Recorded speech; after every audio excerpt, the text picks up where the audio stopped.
Yes, good evening, students. Good evening. आवाज आहे का क्लिअर? एकदा सांगा बरं मला. आवाज व्यवस्थित येतोय का? येस. तेवढं फक्त एकदा कन्फर्म करा म्हणजे आपल्या लेक्चरला सुरुवात करायला. Good evening. आवाज येतोय का व्यवस्थित? फक्त एकदा सांगा. Yes, yes, yes. Okay, no problem. चलो, लेट्स स्टार्ट.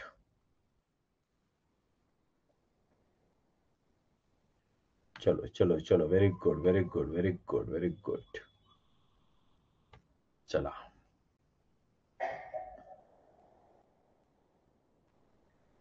चलो, मी आता स्क्रीन शेअर करेल आणि त्यानंतर मग पुढे आपण पीपीटी कडे वळूयात. ठीक आहे. बाळांनो, या लेक्चरमध्ये तुम्हाला समजून घ्यायचं आहे दिनदर्शिका म्हणजे नेमकं काय. ओके. नाही, छोटी स्क्रीन नाही उपयोगाची, मोठीच ठेवावी लागेल. चलो, लेट स्टार्ट. आपला मूळ घटक चालू आहे तो म्हणजे कुट प्रश्न. हा 12% आहे, म्हणजे 100 पैकी 12 गुण स्कॉलरशिपमध्ये यावरती येतात. त्यापैकी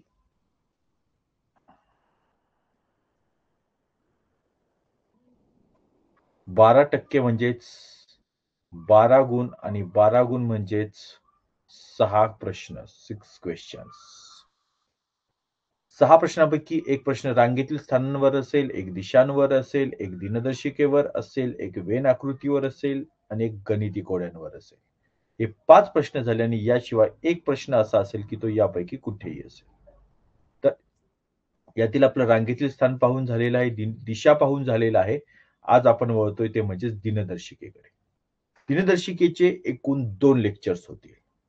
त्यातलं हे पहिलं लेक्चर आहे. पहिल्या लेक्चरमध्ये तुम्हाला सगळी माहिती दिली जाणार आहे, की नेमका याच्यासाठी काय-काय तयारीची आवश्यकता असते. म्हणजे दिनदर्शिका हा असा विषय आहे, की एखादा दुसरा घटक असा आहे, की तो अचानक तुम्हाला काहीतरी सुचू तरी शकतो. दिनदर्शिकेमध्ये मात्र तुम्हाला बहुतांश ठिकाणी त्याचं प्रॉपर नॉलेज असणं आवश्यक आहे. म्हणजे युद्धाचं शिक्षण घेतलं नाही आणि डायरेक्ट रणांगणात उतरला, तर काय अवस्था होऊ शकते, हे तुम्हाला माहिती आहे. अगदी तसंच दिनदर्शिकेची माहिती न घेता दिनदर्शिकेचे प्रश्न सोडवायला गेल्यावर होऊ शकतं. त्यामुळे आपल्याला याची आधी माहिती घ्यायची आहे. Let's start. सुरुवात करूयात आपण. सगळ्यात पहिल्यांदा मी तुमच्या समोर एका कॅलेंडरचं, एका महिन्याचं कोणतरी एक पान समोर ठेवलेलं आहे. हे बघा. ठीक आहे. चला, इथे काही दिसतं आहे. चला, तुम्हीच मला सांगायचंय. हे जे पान आहे, हे पान कोणत्या महिन्याचं असेल? मी महिना कट केलेला आहे. पण तुम्ही मला सांगू शकता, त्या ठिकाणी असणारे दिनविशेष पाहून मला सांगू शकता, हे पान कोणत्या महिन्याचं आहे? सांगा. शाब्बास! Very good, very good. Sai October? ऑक्टोबरचं कोणतं दिनविशेष तुला सापडलं याच्यात सांग? ऑगस्ट. ओके. साई, पेपरमध्ये गडबड होता कामा नये बरं का. व्यवस्थितपणे आपल्याला लक्ष द्यायचंय. लक्ष द्यायचं व्यवस्थित. चलो, चलो, चलो. Let's start. आधी आपण समजून घेऊयात हे कॅलेंडर कसं आहे ते बघा. हे बघा. 31 दिवसांचं कॅलेंडर मी तुमच्या समोर ठेवलेलं आहे. आणि इथे तुम्हाला पहा, इथे तुम्हाला 7चा पाढा दिसतो.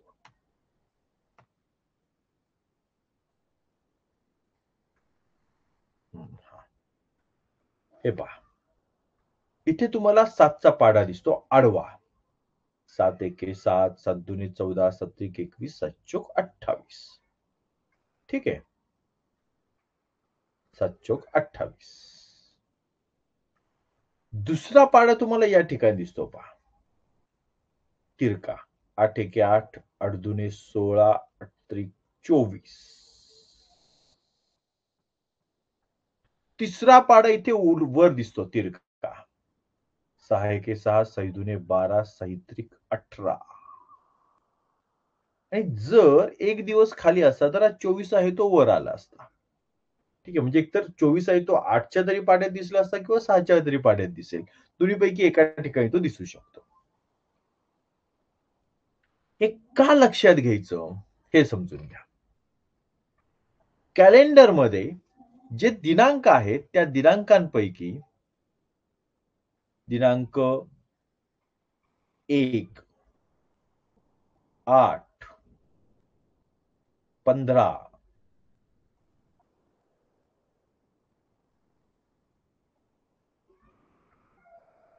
22 आणि 29 या पाचही दिवशी समान वार असतो, सेम दिवस असतो. हे पहा, 1, 8, 15, 22, 29 समान वार तुम्हाला दिसतोय. ठीक आहे. महिन्याच्या सुरुवातीपासून महिन्याच्या शेवटी पोहोचायचं असेल, तर हे 5 अंक आपल्या लक्षात राहणं आवश्यक आहे. आणि तो जो समान वार आहे, तो जो गुरुवार आहे, या महिन्यापुरता गुरुवार आहे. पण समजा 1, 8, 15, 22, 29 याच्यामध्ये तुम्हाला 7-7चा जो फरक दिसतोय, तो पाढा दिसत नाहीये. त्यामुळे लक्षात ठेवायला जर का इथे अडचण झाली, तर तुम्हाला त्याच्या आधी जस्ट दिसणारा हा 7चा पाढा लक्षात येईल. 8च्या आधी 7, 15च्या आधी 14, 22च्या आधी 21, 29च्या आधी 28 आणि 7च्या आधी हा 0 किंवा आधीच्या महिन्यातला जो कोणता असेल शेवटचा दिनांक तो. अशा पद्धतीने तुम्हाला इथे लक्षात ठेवता येणं शक्य आहे. ठीक आहे. आता पुढे पहा. या ठिकाणी हे जे सगळे दिनांक आहेत, हे दिनांक किंवा हा आठवडा जो तयार होतोय, तो कसा तयार होतोय ते पहा. म्हणजे दर 7 दिवसांनी जो हा आठवडा तयार होतो, अर्थात म्हणजे जुन्या काळातली आठवडी बाजार ही एक पद्धत आहे. जो 8व्या दिवशी पुन्हा बाजार, त्यावरून आठवडे बाजार हा शब्द पडला आणि त्यावरून आपण याला आठवडा म्हणू लागलो, अशी एक मान्यता आहे. खरं तर 7 दिवस असल्यामुळे सातवडा म्हटलं पाहिजे. पण असं काही नाही. तो 8व्या दिवशी पुन्हा तोच बाजार म्हणून आठवडा अशी ती कन्सेप्ट आहे. असो, तो काही आपल्या परीक्षेचा विषय नाहीये. पण जेव्हा आपण याला आठवडा असं म्हणतो आणि इथून पुढे जातो, तर एक साधी गोष्ट आपण विचार करूयात, की वर्षभराचे जे दिवस आहेत, ते किती असतात? 365. ठीक आहे. एका वर्षातील दिवस 365. मला सांगा, 365च का ठेवलेत? हे सोयीसाठी 300 का नाही केले? हे आपल्या सोयीसाठी, हिशोबाच्या सोयीसाठी 400 का नाही केले? 365च का ठेवले? कॅलेंडर तर आपलं आपण तयार केलं ना. मग असं का केलं? आपली सोय का नाही पाहिली? 100 दिवस का नाही केले? चला सांगा बरं, कोण सांगू शकेल? येस, सांगा इकडे.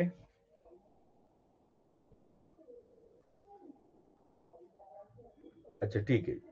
Okay, okay, okay. हां, विहानने हे केलेलं आहे थोडंसं, की काय आपले समान दिनांक आहेत ते समोर घेतलेले आहेत. ठीक आहे, ठीक आहे. It is not because of us, it is because of our revolution. Or revolution? कारण पृथ्वीचे परिवलन. बरोबर, बरोबर. ओके. ठीक आहे, ठीक आहे, ठीक आहे. चलो, चलो, चलो. नेक्स्ट. Yes, yes, yes. ठीक आहे, ठीक आहे. बरोबर आहे. Very good. हां, येस. बरोबर, बरोबर आहे. छान, गुड. बाळांनो, लक्षात घ्या, जेव्हा आपल्या पृथ्वीच्या भोवती म्हणजे हा सूर्य असंच करतो ना सूर्य आपण. हां. या सूर्याभोवती जेव्हा आपली ही पृथ्वी फिरते म्हणजेच पृथ्वी परिवलन करते, तेव्हा ते एक परिवलन पूर्ण होण्यासाठी जो कालावधी लागतो, तो कालावधी म्हणजेच 365 दिवसांचा आहे. म्हणून वर्षभरात 365 दिवस ठरतात. ठीक आहे. आणि मग पुढे त्याचे काही महिने केलेले आहेत. सुरुवातीला काही होते वेगवेगळा पण विषय होता. जसं मार्च महिना. मार्च म्हणजेच मार्चिंग. मार्चिंग म्हणजे सुरुवात करणे. अशा हिशोबाने थोडं इंग्रजांनी केली होती काही काळ सुरुवात. पण पुढे आवश्यकतेनुसार काही राजांचे नावानुसार, म्हणजे ऑगस्टस राजाच्या हिशोबाने ऑगस्ट हा महिना आला, असे काही बदल झाले, पण ठीक आहे, तो काही आपला विषय नाही. महत्वाचं हे आहे की 365 दिवस येण्याचं कारण हे आहे. आता गंमत लक्षात घ्या काय होते.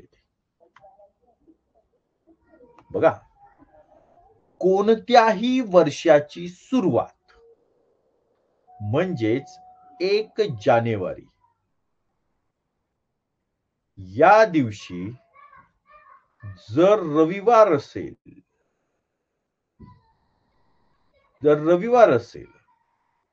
तर त्या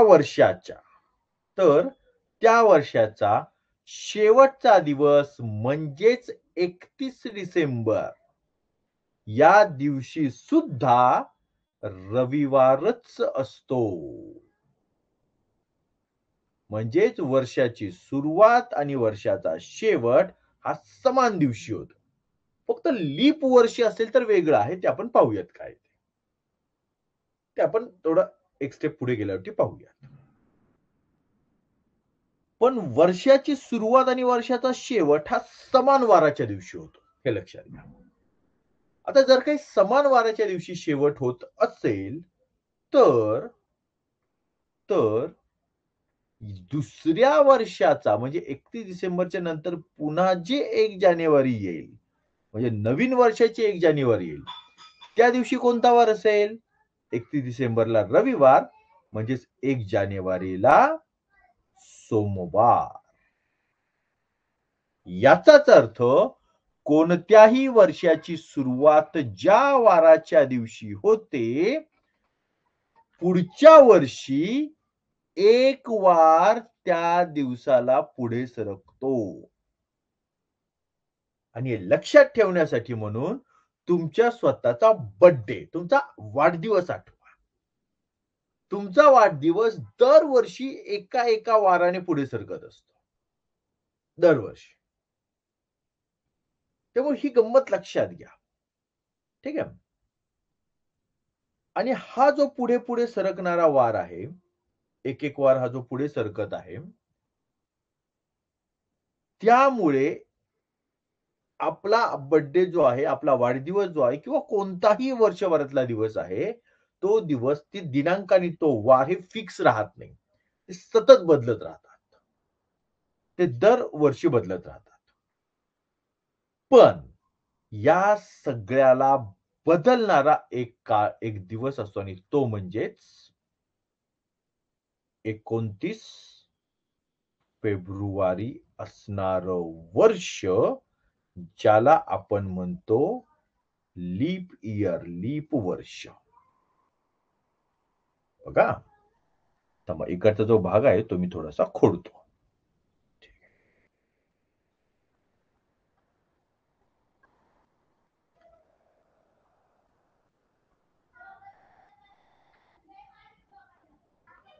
वेट.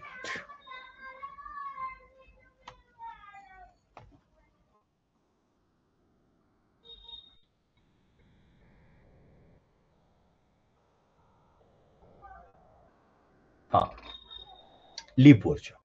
आता इकडे वळण्याच्या आधी आपण थोडंसं महिन्यांचे दिवस जे आहेत ना, ते कसे आहेत ते पाहूयात. ठीक आहे. बघा. वेगळा कलर घेऊन थिकनेस थोडासा कमी ठेवू. येस. आता बघा. एक योगायोग छान जुळून आलेला आहे. कोणत्या महिन्यामध्ये किती दिवस असतात ना, ते आपल्या या जे आपले हे आहे, बोटांची सुरुवात जिथे होती, तिथे उंचवटा आणि खड्डा आहे, त्याच्यावरून अतिशय सुंदर पद्धतीने ते जुळून येतं. जुळून येतंय बरं का. ह्यानुसार दिवस नाही ठरवलेले, हे लक्षात घ्या. ते फक्त जुळून येतोय. तो योगायोग आहे. बघा, सगळ्यात पहिल्यांदा वरती आहे, उंचवटा आहे. उंचवटा म्हणजेच पहिला महिना आणि तो आहे जानेवारी, आणि या पहिल्या महिन्याचे दिवस आहेत उंचवट्याचा एक दिवस जास्त, 31. नंतर आहे तो म्हणजेच फेब्रुवारी. तो गेला खड्ड्यामध्ये. ठीक आहे. खड्ड्यात गेला, याचा अर्थ त्याच्या ठिकाणी दिवस कमी असले पाहिजेत. पण याचे वेगळंच गणित आहे. याचे दिवस असतात एकतर 28 किंवा 29. ठीक आहे. याकडे आपण थोड्या वेळाने येऊया. त्यानंतर पुढचा जो महिना आहे तो आहे मार्च महिना. यानंतर पुढे उंचवटा, दिवस आहेत 31, पुन्हा खड्डा म्हणजेच पुढचा महिना, त्या ठिकाणी दिवस आहेत 30, त्यानंतर पुन्हा खड्डा, उंचवटा, पुन्हा उंचवटा, एप्रिलच्या नंतर मे, इथे मार्चला एम लिहिलंय ना म्हणून इथे मे पूर्ण लिहितो, 31, नंतर पुन्हा खड्डा, तुमची शाळा सुरू होते तो महिना आला जून, दिवस 30, शाळा 15 तारखेला सुरू होते, त्यात महिन्याचा एक दिवस कमी, त्यामुळे शाळा अजून कमी, सुट्टीमध्ये एक दिवस जास्त मे महिन्यात. जूनच्या नंतर पुढचा महिना आलेला आहे तो म्हणजेच जुलै, पुन्हा उंचवटा 31, आणि गंमत लक्षात घ्या 31 ला आपण इथे करंगळीच्या उंचवट्याला पोहोचल्याच्या नंतर पुन्हा उडी मारून आपण पहिल्या बोटाकडे पोहोचायचंय, हे समजून घ्या. तिथून उलट यायचं नाही. पहिलं बोट जे आहे ते कोणतं आहे, जुलैच्या नंतर ऑगस्ट, आणि ऑगस्ट मध्ये या ठिकाणी पुन्हा उंचवटा आहे तो म्हणजेच 31. या ठिकाणी दोनही महिने सलग 31 दिसतायत तुम्हाला.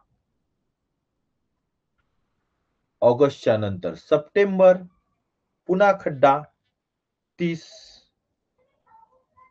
ऑक्टोबर, पुन्हा उंचवटा 31, नोव्हेंबर, पुन्हा खड्डा 30, आणि डिसेंबर, पुन्हा उंचवटा 31.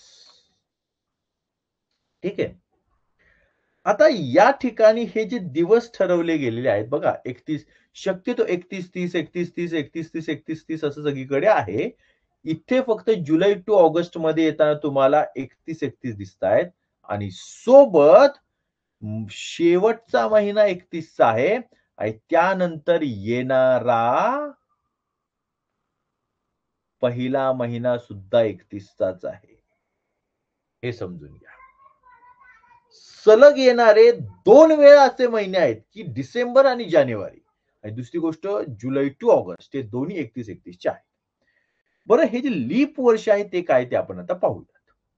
हे पहा, हा 29 तारखेचा तो विषय आहे की जो लीप वर्ष म्हणून येतो. ओके, आता बघा होतं काय, ज्यावेळी पृथ्वी परिवलन करते, परिभ्रमण करते, सूर्याभोवती फिरते, परिभ्रमण करते, त्यावेळी आपल्या पृथ्वीला फिरण्यासाठी 365 दिवस 365 डेज, आणि त्यानंतर पुढे 6 आवर म्हणजे 6 तास लागतात. पण हे आपण दरवर्षी नाही ना असं ठरवू शकत. नाहीतर कसं होईल, एक वर्ष रात्रीच्या 12ला सुरू झालं, दुसरं वर्ष 365 दिवस पूर्ण होऊन 6 तास झाले म्हणजे पहाटे 6ला सुरू झालं, तिसरं वर्ष दुपारच्या 12ला सुरू होईल, आणि चौथं वर्ष संध्याकाळी 6ला सुरू होईल. ही कॅल्क्युलेशनला गडबड आहे ना. म्हणजे तुम्ही समजा या पद्धतीने असेल, तुम्ही शाळेत यायला निघालात एका दिवशी तर शाळेमध्ये पोहोचताल दुसऱ्या दिवशी, कारण दुपारी 12 वाजता तुमचं दुपारी 12 वाजता नवीन दिवस, नवीन वर्ष सुरू होतोय. ती गडबड होऊ शकते, अडचण होऊ शकते. म्हणून आपण काय केलं, हे जे 6 तास आहेत ना हे बाजूला साठवून ठेवले. मग हे काय केलं, पहिलं वर्ष साठवले, दुसरं वर्ष साठवले, तिसरं वर्ष साठवले. म्हणजेच बघा 6 तास, 6 अधिक 6 12 तास, 12 अधिक 6 18 तास, आणि चौथ्या वर्षीची 6 ऍड केली की झाली 24 तास. 24 तास म्हणजेच एक दिवस, आणि तो एक दिवस चौथ्या वर्षी ऍड होतो तो म्हणजेच 29 फेब्रुवारी. ठीक आहे, आणि इथे आहे हे लीप वर्ष, याला म्हणतात लीप वर्ष. आता लीप का, तर लीप म्हणजे जो बेडूक असतो ना, बेडूक, तो बेडूक उडी मारतो, एका दिवसाने तो उडी मारतो. म्हणजे बेडकाची अशी उडी असते, म्हणजे सरळ एक पाऊल पुढे नाही टाकत, तो एक वार पुढे नाही जात, तो उडी मारतो. ते उडीमुळे तो मधला एक वार आहे तो गाळला जातो, म्हणून त्याला म्हणतात लीप वर्ष. ठीक आहे. आता बघा, तो गाळला जाऊन एक वार पुढे सरकतो. म्हणजे उदाहरणार्थ, जर 1 जानेवारी या दिवशी रविवार असेल,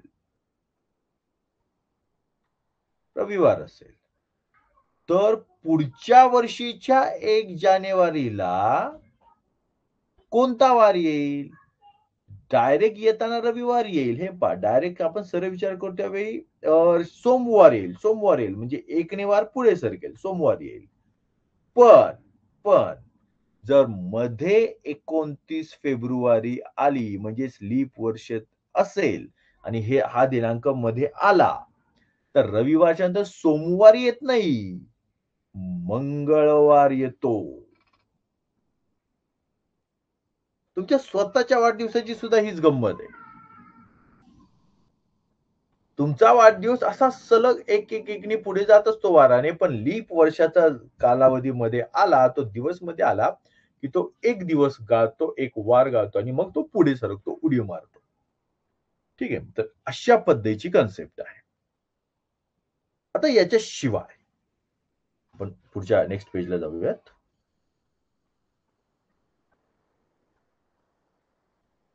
अजून काही गोष्टी आहेत की ज्या तुम्हाला सांगायच्या आहेत.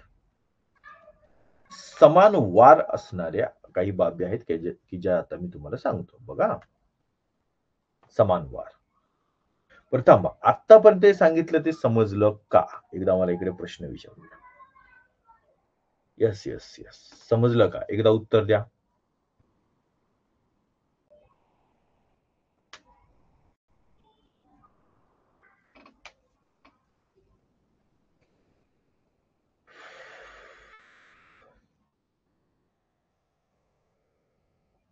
ओके ओके, गुड गुड, छान, शाबाश. चलो,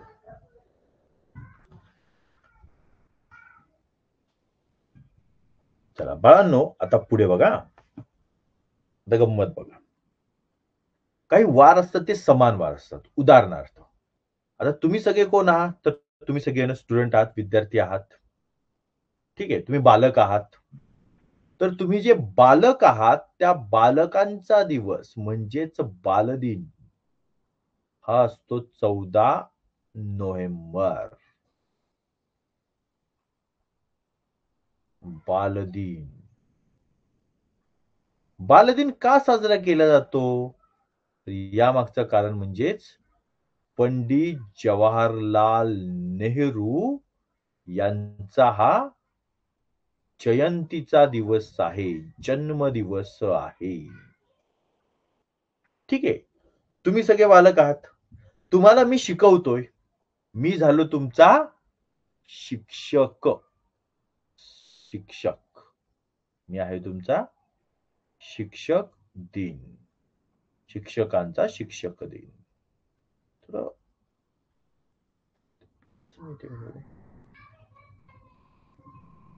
ओके.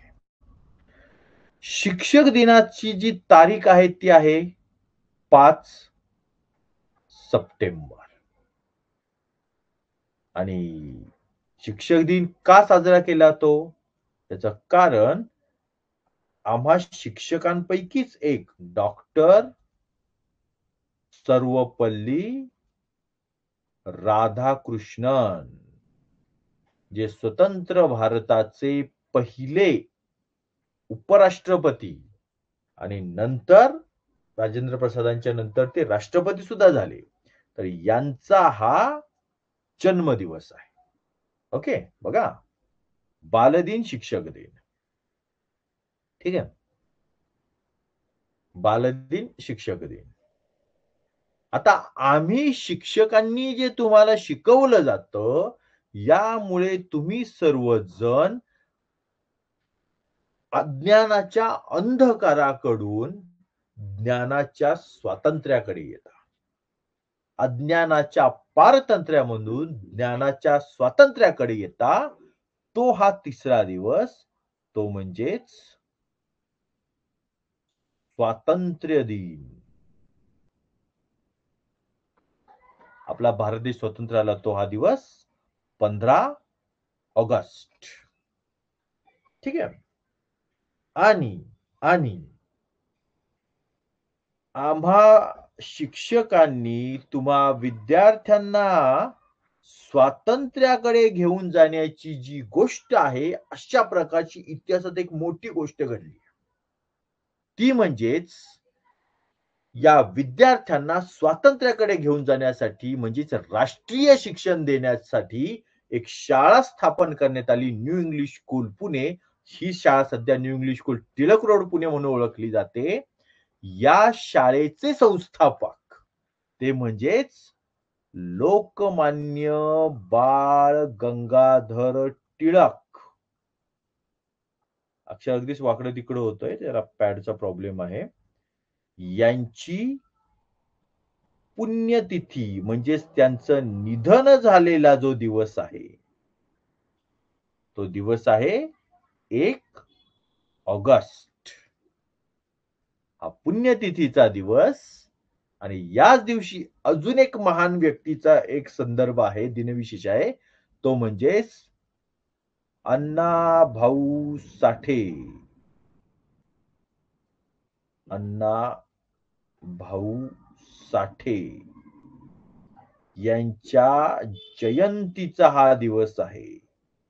गंमत लक्षात घ्या, लोकमान्य टिळकांचं निधन हे 1 ऑगस्ट 1920 या दिवशी झालं आणि अण्णाभाऊ साठे यांचा जन्म 1 ऑगस्ट आणि वर्ष सुद्धा सेम आहे, 1920 लाच झालेला आहे. तर हे जे 4 दिनविशेष आहेत, हे 4च्या 4 दिनविशेष समान वाराच्या दिवशी असतात. तुम्हा बालकांना बालदिन, आम्हा शिक्षकांचा शिक्षक दिन, आम्ही तुम्हाला घेऊन जात आहे स्वातंत्र्याकडे, स्वातंत्र्य दिन. आणि यासाठी राष्ट्रीय शिक्षण देणारी शाळा ज्यांनी उभारली ते लोकमान्य टिळक यांची पुण्यतिथी असणारा दिवस, तो म्हणजेच 1 ऑगस्ट. आणि या दिवशी अण्णाभाऊ साठे यांची जयंती. हा आहे समान वार असणारा हा एक गट आहे.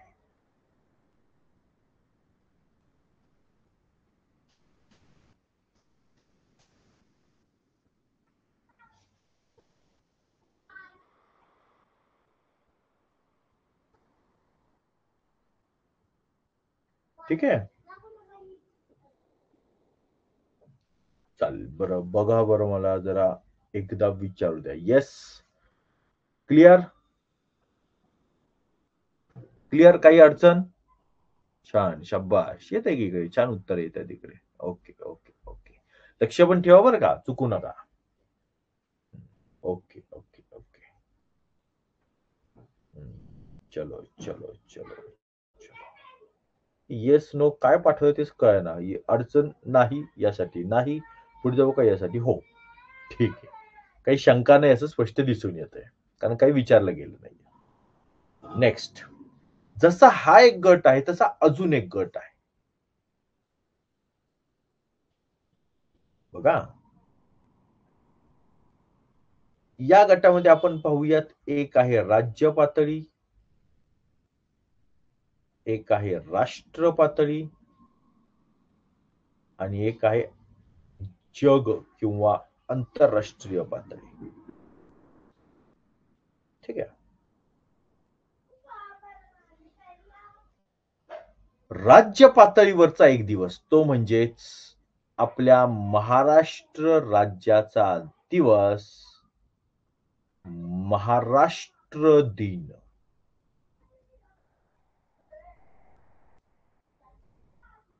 म्हणजेच 1 मे याच दिवशी आपल्या देशाचा कामगार दिन सुद्धा असतो. कामगार दिन, कामगार दिवस. ठीक आहे. हे झालं राज्य पातळीवरचा हा मुद्दा, महाराष्ट्र दिन. राष्ट्रीय पातळीचा विचार करता आपल्या देशातील अतिशय महान व्यक्तिमत्व, की ज्या व्यक्तिमत्वाने संपूर्ण जगाला एक दिशा दिली, आणि ते व्यक्तिमत्व म्हणजेच महात्मा गांधीजी. यांची जयंती. हा दिवस आहे 2 ऑक्टोबर. ठीक आहे. आणि याच दिवशी अजून एक जयंती आहे आणि ती म्हणजेच आपल्या देशाचे दुसरे पंतप्रधान लाल बहादूर शास्त्री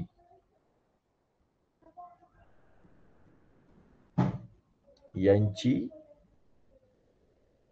जयंती. ठीक आहे.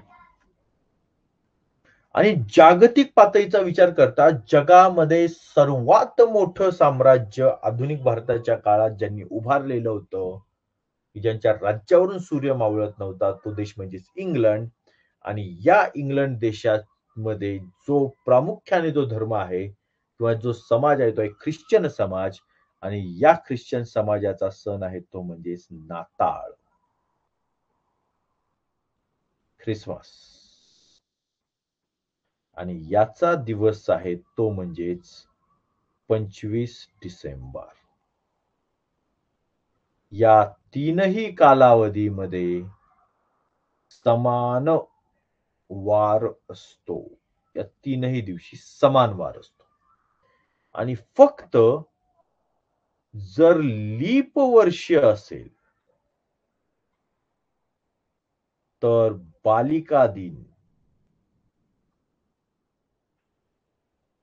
बालिका दिन याचा अर्थ 3 जानेवारी सावित्रीबाई फुले यांची जयंती असणारा हा दिवस. हा सुद्धा याच्यामध्ये समाविष्ट होऊ शकतो, फक्त लीप वर्ष असेल तर आणि तरच. ठीक आहे. तर अशा पद्धतीने हे काही महत्वाचे दिवस आहेत. आता पुढे जाऊयात. आता लीप वर्ष आपलं सतत चाललेलं आहे, तर लीप वर्ष नेमकं असतं तरी कोणतं? बघा, जर अदलं-मधलं साल असेल तर त्याला 4 ने भाग गेला पाहिजे. उदाहरणार्थ, सध्या चालू असलेले जे साल आहे ते आहे 2024.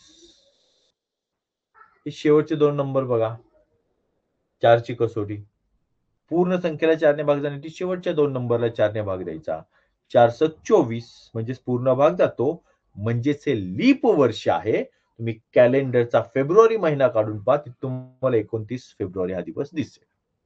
मग याच्या पुढे 28, 32, 36, 40. अरे 4चा पाढा तयार व्हायला लागला ना. 4 सक 24, 4 सत्ता 28, 4 अठ्ठा 32, 4 नवे 36, 4 दहा 40, 4 11 44, 4 12 48. उलट 4 पंचे 20, 4 चोक 16, 4 त्रिक 12, 4 दुने 8, 4 एके 4 आणि त्याच्या आधी हे 2000 म्हणजे 0. ठीक आहे. हे जे इथे काढलेले आहेत ना आपण 4च्या पाढ्यातील, या सगळ्यांना आपण म्हणूयात लीप वर्ष. हे जे 2000 आहेत हे काय आहेत ते लक्षात घ्या.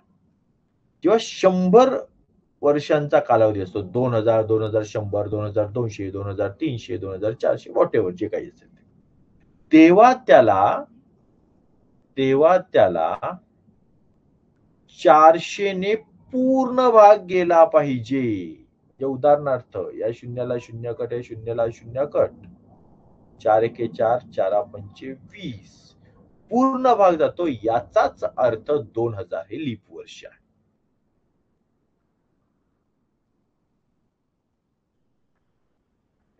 ठीक आहे. तर अशा पद्धतीने आपल्याला या ठिकाणी लीप वर्षाच्या बाबतीतला जो आहे तो विचार करायचा आहे.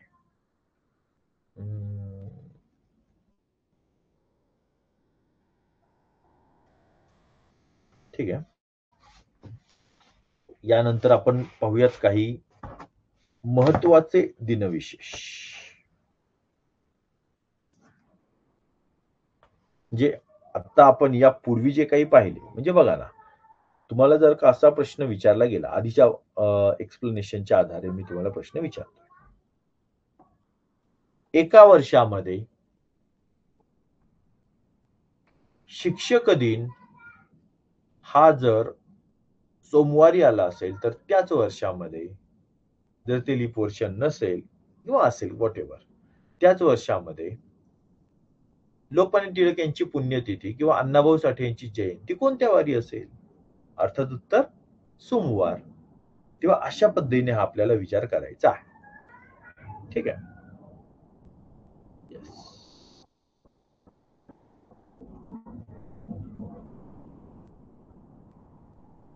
काही महत्वाचे दिनविशेष असं म्हटलेलं आहे, बघूयात थोडेस आपण वाचून घेऊयात थोडे. 3 जानेवारी हा आहे बालिका दिन, जे आपण पाहिलेले सावित्रीबाई फुले यांच्या हा जयंतीचा दिवस आहे. 26 जानेवारीला आपण प्रजासत्ताक दिन, आपण सगळ्यांना झेंडा फडकवायला जात असतो आपल्या शाळांमध्ये. त्यानंतर 30 जानेवारीला हुतात्मा दिन.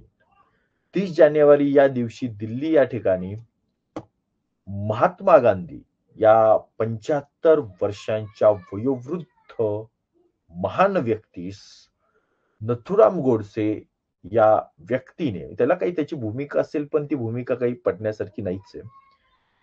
असो, ते काही आपल्याला परीक्षेत येणार नाहीये. पण त्यांनी नथुराम गोडसे यांनी गोळ्या घातल्या आणि महात्मा गांधींना ठार केलं. तो हा दिवस महात्मा गांधी यांच्या पुण्यतिथीचा दिवस, तो म्हणजे हुतात्मा दिन 30 जानेवारी. जर त्याचं असं म्हणणं होतं, नथुराम गोडसेंचं असं म्हणणं होतं की महात्मा गांधी यांच्यामुळे देशाची फाळणी झाली, भारत पाकिस्तानचे 2 तुकडे पडले. मुळात ही गोष्टच बरोबर नाहीये. पण त्याही पुढे जाऊन आपण असं म्हणूयात की जर काही प्रमाणात त्याच्या म्हणण्यानुसार समजा तथ्य असेल असं त्याला वाटत असेल, तर या भारत पाकिस्तान फाळणीला सगळ्यात मोठे जबाबदार पाकिस्तानचे राष्ट्राध्यक्ष मोहम्मद अली जिना होते ना.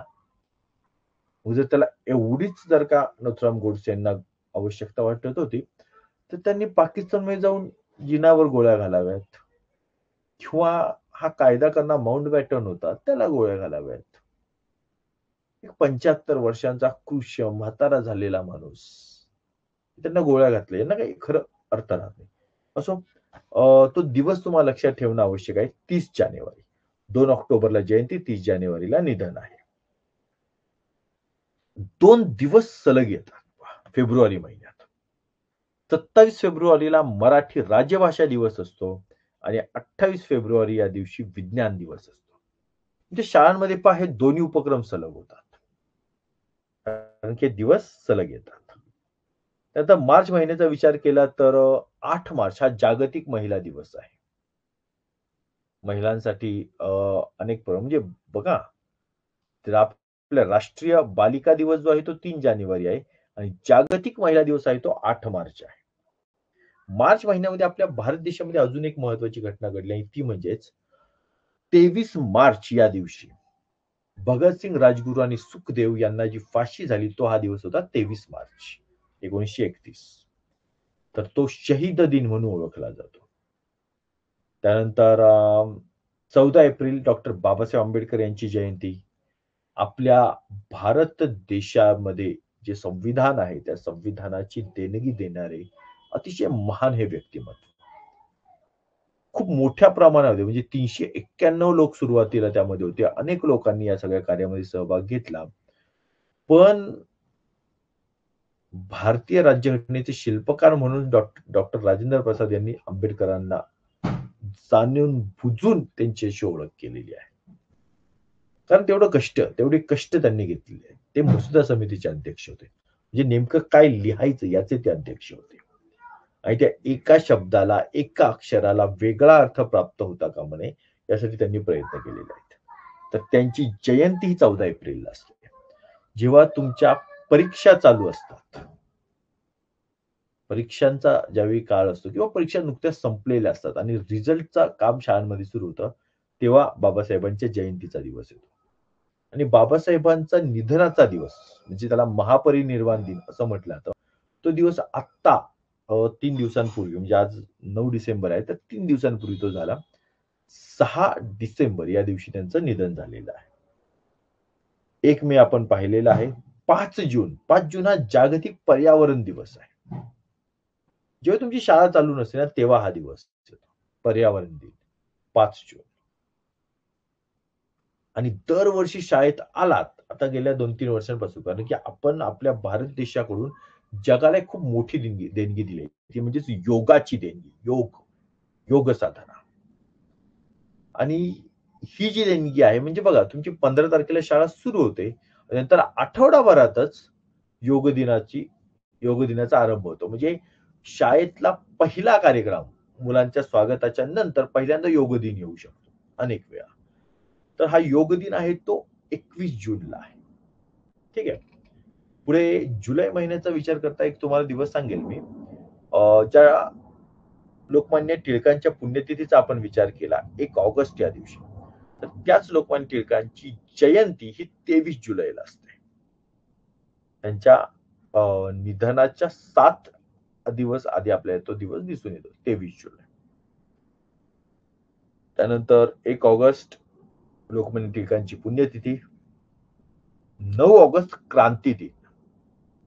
इथे अनेक मुलं गडबडतात. मला वाटतं स्क्रीन थोडी मोठी ठेवतो मी. कारण की आता लिहित नाहीये, तर आपण स्क्रीन मोठी ठेवून त्यानुसार आपण कार्यवाही करूयात, बघूयात. ओके. 9 ऑगस्ट क्रांती दिन. लक्षात घ्या, क्रांती दिनाचा संबंध हा क्रांतिकारकांशी नाही. इथे अनेकांची गडबड होते. क्रांतिकारकांशी हा संबंध नाही. हा संबंध जो आहे तो आहे महात्मा गांधींशी. म्हणजे महात्मा गांधी यांनी शेवटी करेंगे या मरेंगे हा क्रांतिकारी नारा दिला 1942च्या आंदोलनामध्ये. तेव्हा त्यावरून हा क्रांती दिन हा शब्द जो आहे तेव्हापासून उपयोगात आणला जाऊ लागला 9 ऑगस्ट या दिवशी. त्यानंतर 15 ऑगस्ट भारताचं स्वातंत्र्य दिन हे आपण पाहिलेच आहे. 2 ऑक्टोबरही आपण पाहिलं. महात्मा गांधी आणि लाल बहादूर शास्त्री यांची जयंती. शिक्षण दिन 11 नोव्हेंबर. शिक्षण दिन म्हणजे हे लक्ष ठेवायला अवघड वाटत असेल, कारण अगदी नुकताच काही कालावधीपूर्वीच तो सुरू झालेला आहे. पण 11 नोव्हेंबर बघा, 11/11, 11-11 अशा रीतीने हा दिवस लिहिला जातो. म्हणजे असा विचार करा, की स्त्री, पुरुष, नंतर अजून सर्व जाती धर्मांची सगळी लोक हे सगळे समान पातळीवर येतात. 1111. कशामुळे येतात? शिक्षणामुळे. लक्षात ठेवायला सोपं पडेल. शिक्षण दिन 11 नोव्हेंबर. 14 नोव्हेंबर 3 दिवसांनी जातात. बालदिन जो आपण आता थोड्या वेळापूर्वी पाहिला, आणि 25 डिसेंबर नाताळ. ठीक आहे, काही महत्वाचे दिवस मी तुम्हाला सांगितले. इतरही काही असू शकतात, की जे परीक्षेला विचारले जाऊ शकतात. यामध्ये एखादा दुसरा प्रश्न इथला असू शकतो. ठीक आहे, तर इथे आपण आता या प्रश्नाच्या बाबतीत किंवा या उदाहरणाच्या बाबतीत आता आपण थांबत आहे. जवळपास पाऊण तास झालेला आहे. येस, 10 जण हजर आहेत. ठीक आहे. आणि या पाठावर म्हणजेच सरावासाठी sound not clear. Okay. Hello, आवाज येतोय का व्यवस्थित? कदाचित मी बोलता बोलता हळू बोललो असेल, त्यामुळे झालं असेल तसं. ठीक आहे, पण तुम्हाला दिवस तर कळाले? दिवस कळाले का? ठीक आहे, मग हरकत नाही. दिवस समजले मग हरकत नाही. मी जानेवारी पासून डिसेंबर पर्यंत पोहोचलो. हे महत्वाचे दिनविशेष घेतो. दिनविशेष घ्यायचे म्हणजे अगदीच महत्वाचे आहेत ते घ्यावे लागतात, जसे मी आता सांगितले. नाहीतर उगीचच काय आमच्या सोसायटीमध्ये, आमच्या गल्लीमध्ये, आमच्या ह्या मंडळाचे हे अध्यक्ष, त्यांचा बर्थडे असं काही बघायचं नाही. ठीक आहे? तर अशा पद्धतीने विचार करावा लागतो. चालेल. Yes, yes, yes. ठीक आहे. चलो, तर आपण आता इथे थांबूयात. एक्सप्लेनेशन झालेलं आहे. सेकंड लेक्चर आज घेण्याची इच्छा होती, पण बघूयात काय होतंय ते. सेकंड लेक्चर घेतलं तर 9:15च्या आत मेसेज येईल. 9:15 ते 9:30ला लेक्चर सुरू होईल. पण खूप लेट होतोय. लेट होतोय खूप. पाहूयात काय करता येईल ते. चालेल. सेकंड लेक्चर मध्ये आपल्याला या दिनदर्शिकेवर आधारित असणारे प्रश्न सोडवायचे आहेत. चालेल. चलो टाटा, बाय बाय.